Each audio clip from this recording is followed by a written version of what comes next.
Good afternoon, TikTok. Alright, we've got problems everywhere. I got this Golf in.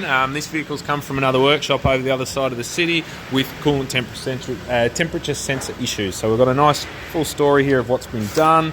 ECU's been tested, all sensors have been replaced. We've got a whole lot of faults.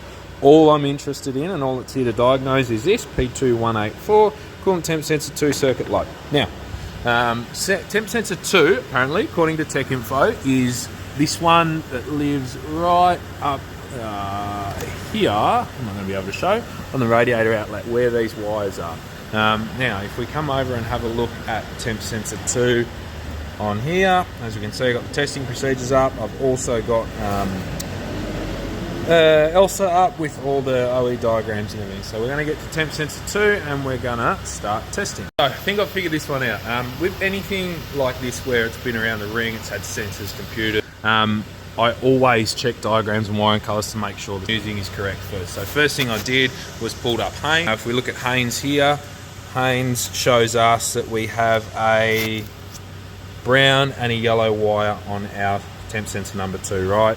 On the vehicle, that's not what I have. I have purple and red and brown there. So that issue to the TechInfo, because Haynes aftermarket diagrams can be wrong. So before we went any further, over to ELSA, which is the OE Volkswagen info. As you can see, J623 is the ECU, and then G83 is the coolant temp sensor here. If we go down here, coolant temp sensor, G83, yellow and brown. So apparently, we're looking for yellow and brown wires. I trust ELSA, I don't necessarily trust Haynes. Coming across to the vehicle, I wanted to go have another look, make sure I didn't have the wrong year selected.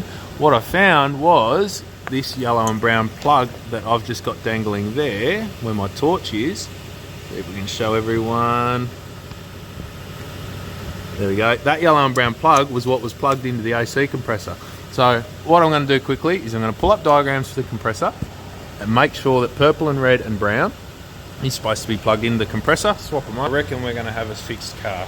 Alright, so I've just started swapping plugs and our fans aren't running. So let's see if we should still have the fault. This one, temp sensor circuit high. Faults haven't been cleared yet, so I'm not worried about that still being here, but what I do want to see is coolant temp was reading fine before, so select a couple of them. What wasn't reading fine is the radiator outlet temperature.